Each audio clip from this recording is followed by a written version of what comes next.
Começa agora mais um episódio do podcast Diário do The News. Muito bom dia! Já vai preparando o seu café sem açúcar e bora para uma quarta-feira com você bem e informado. Eu sou o Léo. Eu sou a Silvia. De volta, Silvia! Depois de um hiato aí, estava de férias. O pessoal perguntou e muito por você, Léo. Todos os dias tinha um comentário. Gente, cadê o Léo? Cara, Pois está aqui na minha frente, o Léo. Fico muito feliz que deixei saudades, mas estou de volta para suprir essas saudades e informar o povo de tudo que tá acontecendo nesse mundão aí, né? Com muitas notícias que a gente tem por hoje. Muito bem! Então, nesse dia 15 de julho, chegamos oficialmente à metade desse mês, do mês 7 do ano. Vamos então com o cardápio do dia, puxando mundo. A gente vai falar da Ucrânia, que se aproxima de entrar na União Europeia em meio à guerra contra a Rússia. Em Brasil, em dia de julgamento, os Estados Unidos define novas tarifas sobre produtos brasileiros. O humanoide japonês de AI criado para ajudar pessoas a lidar com a solidão. Como a população de alta renda está dominando o mercado de segunda mão. E para fechar, a nova forma de cobrar impostos que está gerando polêmica no Brasil. E hoje, não é para fechar não, gente, me corrigindo aqui, porque hoje são 6, né? É quarta-feira, você já tava aí com o dedinho para comentar, ué, e a matéria extra? Pois tem sim matéria extra lá no finalzinho do episódio, então fica com a gente até o final para escutar não 5, mas 6. Agora, palavrinha dos patrocinadores e na sequência... Primeira história.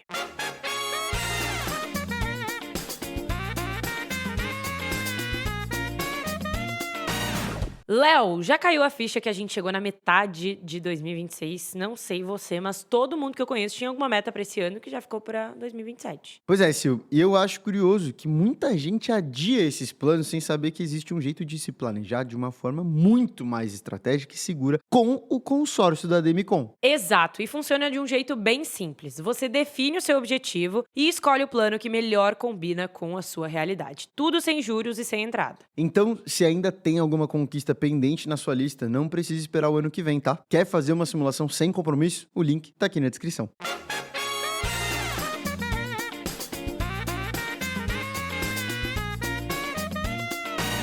A Ucrânia iniciou uma nova etapa do processo para ser um membro da União Europeia. O pedido inicial de adesão ucraniano aconteceu logo após o início da guerra contra a Rússia em 2022. Se você não sabe, o processo de entrada na União Europeia exige que os países candidatos se adequem às leis dos blocos por meio de 6 grupos de temas que vão desde economia até meio ambiente. Na prática, nessa segunda roda de conversas, ministros da União Europeia se reuniram com o representante ucraniano para discutir segurança, defesa e política externa. E aí é o seguinte, para a Ucrânia, entre os benefícios de pertencer ao bloco, estaria justamente uma cláusula de defesa automática entre os membros. Ou seja, se um país é atacado, os outros são obrigados a ajudar. Para a União Europeia, uma das vantagens estaria na ajuda que os ucranianos poderiam fornecer no setor de defesa, energético e no tecnológico. Um dos fatores que ajudou no avanço das negociações foi a derrota eleitoral do ex-presidente da Hungria, Viktor Orbán. Ele era mais alinhado a Putin e acreditava que a adesão do país afetaria os agricultores húngaros e a economia do bloco. E foi uma super terça para a União Europeia, porque além da Ucrânia, outros 3 países, a Moldávia, a Albânia e Montenegro, avançaram também no processo de entrada no bloco. Fechamos a primeira matéria e bora para a próxima.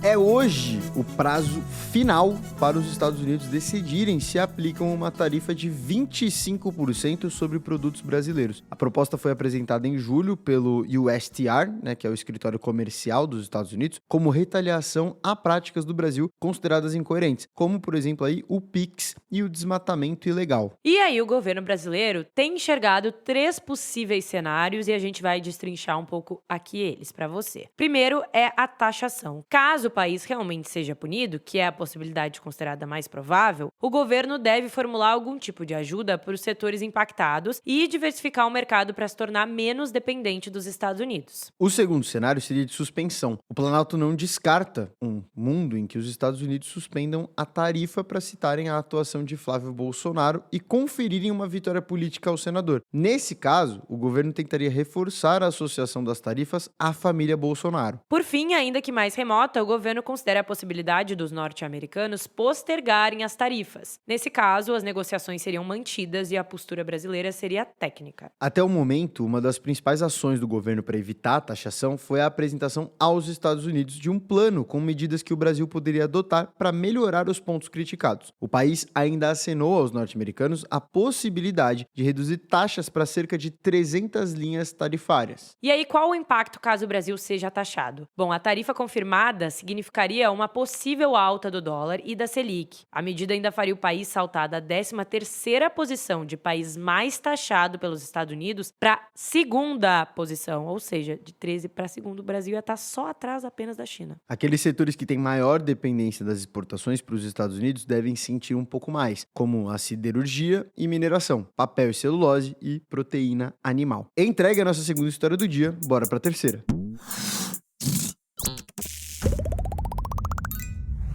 A fabricante chinesa UBTech lançou o U1, o primeiro humanoide de companhia do mundo. O modelo possui uma pele aquecida, expressões faciais e até a capacidade de lembrar das conversas. Diferente de robôs domésticos feitos para tarefas, ele alivia a solidão das pessoas. E por que isso importa? A OMS classificou a solidão como uma ameaça global à saúde. Estima-se que 1 em cada 6 pessoas no mundo sofra justamente com isso, associado a cerca de 100 mortes por hora. É justamente esse problema que a empresa quer enfrentar. A UBTech mira um público de 120 milhões de solteiros e 320 milhões de idosos só na China. O mercado global de robôs de companhia já movimenta aí cerca de 1,7 bilhão de dólares e deve crescer 600% até 2034. Os robôs podem ser personalizados para lembrar personagens fictícios ou até uma pessoa querida, usando fotos e gravações de voz como referência. Os preços variam de 18 a 145 mil dólares. E a página do marketplace do U1 ultrapassou o número de 1 milhão de visualizações logo na sua pré-venda. É a primeira vez que um humanoide com a aparência de uma pessoa é fabricado e comercializado em escala. Ainda assim, especialistas em saúde mental alertam sobre os riscos de substituir vínculos humanos por interações simuladas. A própria fabricante reconheceu que os robôs nunca vão substituir relações humanas reais. Assim fechamos a terceira história do dia e bora falar um pouco de negócios.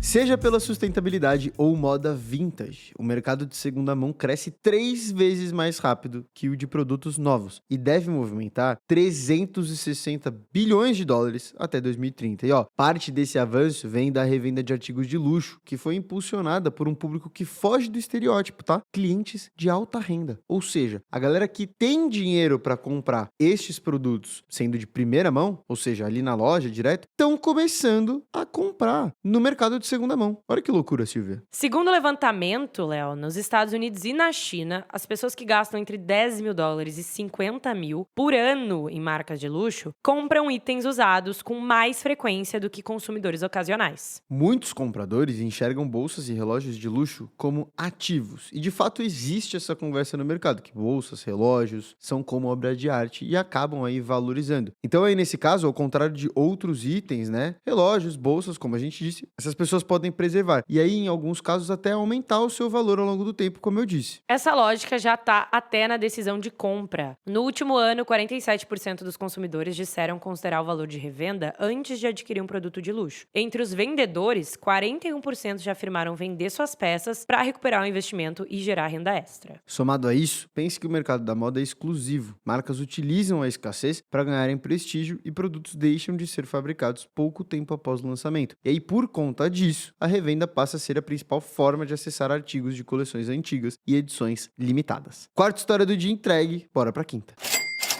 Em meio à simplificação dos tributos promovidos pela reforma tributária, surge uma nova forma de cobrar impostos, o split payment. Até agora, a Fazenda já gastou mais de 2 bilhões de reais com ele e estima que será 170 vezes maior que o Pix. E o que é o split payment? Basicamente, esse sistema permitirá que o imposto seja cobrado no momento do pagamento. Isso significa que a taxa tributária deixa de passar pela empresa e vai direto para o Estado. Para explicar melhor para você, vamos pegar um exemplo real, tá? Eu e o Léo vamos almoçar num restaurante. Ao final do almoço, a gente decide comprar uma balinha. A bala deu o valor de R$10. Só que, na verdade, ela custa R$7. E o dono do restaurante precisa pagar R$3 de imposto pro governo. Ou seja, os R$10. Hoje em dia, a gente dá os R$10 inteiro pro dono do restaurante, ele guarda o dinheiro no caixa, no fim do mês, ele calcula e manda esses R$3. Claro que aqui a gente tá falando valores irreais aqui, mas pra desenhar pra você. Ele paga depois, calcula tudo no fim do mês e manda os R$3 ou proporcional pro governo. Agora, com o split payment, por exemplo, a gente vai passar o cartão, caso eu e Léo a gente fosse pagar a bala com cartão, pagamos os R$10, mas a máquina já vai dividir na hora. Então, aqueles R$3 que hoje vai pro dono do restaurante, ele já vai direto pro governo, ou seja, o imposto é pago na hora. Os R$7 da bala vão pro dono do restaurante e os 3 vão direto pro governo. E aí, quando no início a gente falou que o governo tá estimando que ele vai ser 170 vezes maior que o Pix, é porque para um sistema como esse funcionar, ele vai precisar ler a nota fiscal inteira, entender qual foi o valor, qual é a parte que ele precisa descontar, qual o valor que vai pro governo. Então, são detalhes e documentos muito grandes que, obviamente, vai gerar um processamento e uma necessidade de um sistema muito mais potente, que é o sistema do Pix hoje. Isso aí, Sil. A ideia é que essa diferenciação do pagamento ocorra de forma integrada à emissão da nota fiscal eletrônica, cruzando informações com plataformas de pagamento como Pix, boletos, cartões e transferências bancárias. Então, todos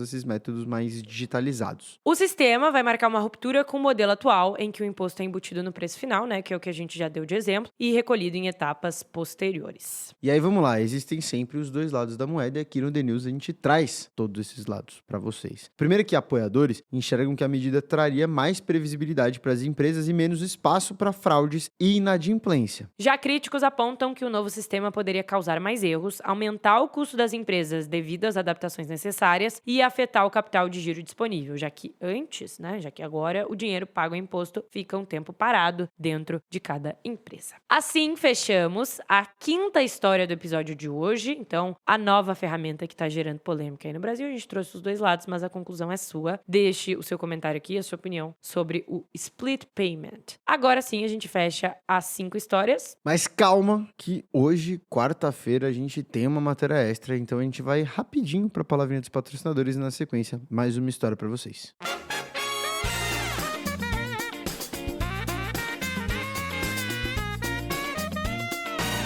Léo, chegamos oficialmente ao meio de julho, metade do mês. E quem tem criança em casa sabe bem o que isso significa. As férias escolares estão a todo vapor. É isso aí, Sil. É o momento de arrumar as malas, colocar a criançada no carro e pegar a estrada para viajar ou inventar algum passeio para gastar aí a energia deles, né? Só que tem um imprevisto que ninguém coloca no roteiro de viagem. O carro não ligar porque a bateria acabou. Nessas horas, com o porta-malas cheio e as crianças impacientes no banco de trás, bate o desespero. Mas não precisa estressar. Se precisar de bateria, é só chamar a morafácil.com, o delivery oficial da Moura. Você pede pelo site e em até 50 minutos um técnico vai até você, testa o seu carro e faz a troca se for necessário. Praticidade total para você não perder nenhum dia de diversão com a família. Se o carro parar nas férias, chama o Moura Fácil e garanta a bateria original que o seu carro precisa.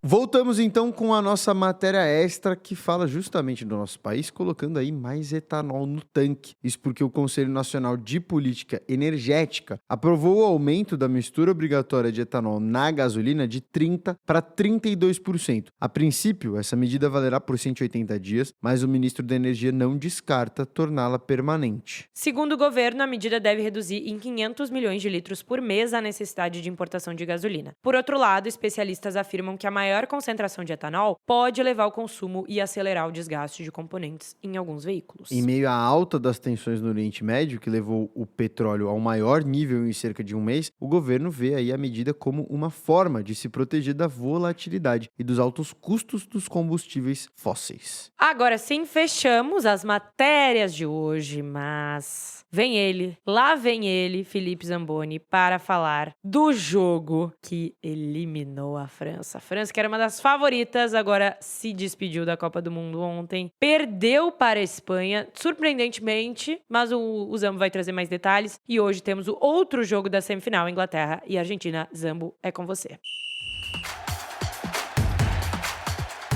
Tenemos nuestra primeira finalista del Mundial. Não é exagero nenhum dizer que foi um choque para muita gente. Bom, no episódio de ontem a gente tinha falado, era um dos melhores confrontos de Copa do Mundo dos últimos tempos. Duas das melhores equipes, Espanha, a atual campeã da Eurocopa, mas é inegável, a França vinha com um favoritismo de estar jogando muita bola. Fazia muito tempo que a gente não via uma seleção jogar tão bem, possivelmente uma das melhores seleções da história até. Mas todo esse favoritismo francês não entrou em campo. A verdade é que a Espanha fez a seleção francesa de boba. Jogou no seu estilo mais natural, um jogo compacto, com os jogadores trocando muito bem a bola e colocando os franceses para correr, para tentar marcar a Espanha, coisa que eles não conseguiam. Quando a França tinha a bola, era muito difícil de entrar. Não à toa, a Espanha só sofreu um gol nessa Copa do Mundo, é a melhor defesa disparada.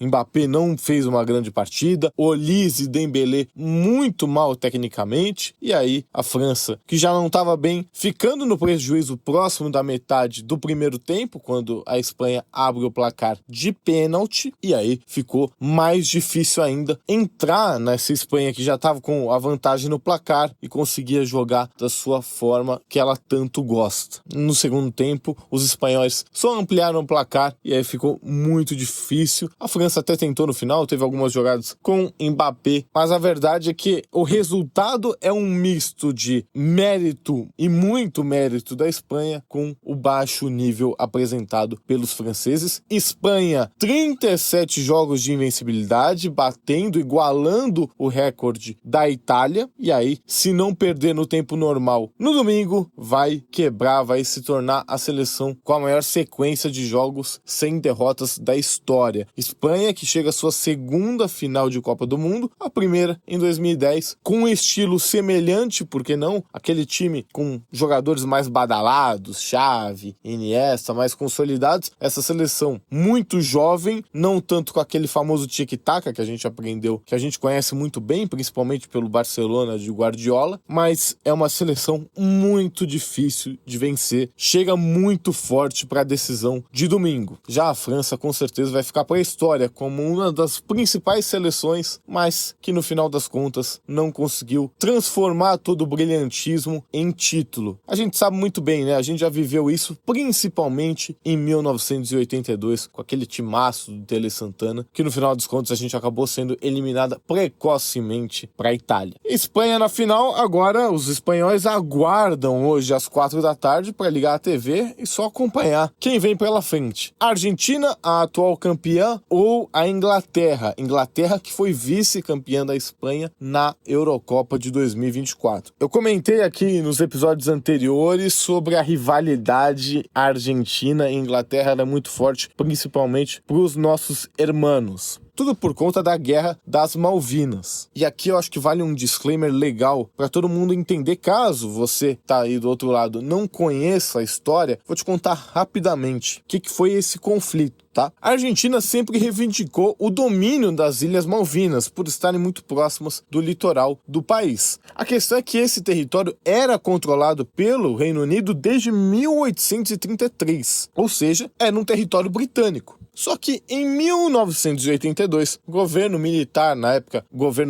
a ditadura militar argentina, decidiu invadir as ilhas, acreditando que o Reino Unido não ia se importar, quiçá reagir à invasão. Só que o que aconteceu foi o oposto. Pelas ordens de Margaret Thatcher, o exército britânico foi até as Ilhas Malvinas e lutou. Quando a Argentina viu que teria a reação dos europeus, ela acabou convocando os jovens do país para se alistarem e lutar na guerra. Só que a diferença militar era muito grande, né? E aí o conflito durou 10 semanas, com cerca de 900 mortes, sendo 2/3 delas de argentinos. Essa guerra dói muito para os argentinos e a torcida e um pouco da imprensa também argentina tem usado muito essa questão da Guerra das Malvinas, 40 anos do jogo do Maradona, vitória contra a Inglaterra em 1986. Até os argentinos adoram cantar nas principais músicas dos torcedores argentinos. Eles citam, né, os PIBs de Malvinas, mas tanto Scaloni, treinador da Argentina, quanto Tuchel, treinador da Inglaterra, quiseram deixar claro que o jogo de amanhã é só uma partida de futebol e nada além disso. Então, na prática, tentando acalmar um pouco os ânimos que devem ser quentes nas arquibancadas. As informações é que a segurança de Atlanta será reforçada no estádio para que não haja nenhuma grande confusão. Dentro do campo, a gente tem Messi contra Jude Bellingham e Harry Kane. A Inglaterra tentando voltar a uma final de Copa do Mundo, tentando conquistar o Mundial depois de 60 anos contra a Argentina em busca do seu tetracampeonato e também do biconsecutivo, a última Copa do Mundo de Lionel Messi. Falta pouco, hein? Hoje se define o segundo finalista da Copa do Mundo e aí eu não posso encerrar de outra maneira senão dizendo que a Inglaterra é o Brasil hoje na Copa do Mundo. A gente podia estar hoje jogando, mas já que a nossa seleção acabou sendo eliminada precocemente, que os ingleses nos tragam essa alegria. Amanhã eu volto para contar tudo. Boa, Zambo. Sempre um prazer ter... Eu tô ficando chateado, tá? Que a Copa tá acabando. Sentimento de finalização, né? E as participações de Zambo estão acabando junto com a Copa. E eu tô ficando extremamente chateado. Mas muito obrigado pelas atualizações da semifinal de ontem. É isso então, né? Minuto de Copa, 5 histórias do dia, notícia extra. Baita episódio, hein, Silvia? Finalizamos, né? Nananina não, Léo. Eu tenho um recadinho antes da gente finalizar, Opa! tá? Na quinta-feira, amanhã, dia 16, vira o lote do 6 e 6 do evento The News. Então, se você está pensando em ir, tá se organizando aí pra comprar ingresso, o momento é agora. Um dia inteiro aí com alguns dos principais nomes do mercado, conteúdo, networking, muitas experiências com a galera do podcast. Exato! Então aproveita o lote atual por aí antes de virar e antes de ficar um pouquinho mais caro os ingressos. Mas se ficar, tem o cupom e dá pra usar agora já. Cupom SILDOPOD dá 30% de desconto, então corre lá, não deixa de usar o cupom, gente. Então é isso, agora sim encerramos o episódio de hoje, desse dia 15 de julho. Fechamos com tudo entregue. Léo, que saudade que eu tava de você, hein? Estava com saudades.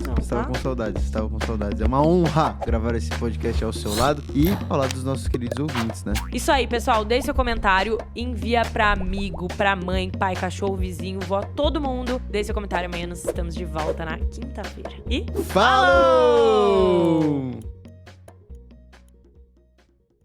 Esse programa foi produzido por TNS.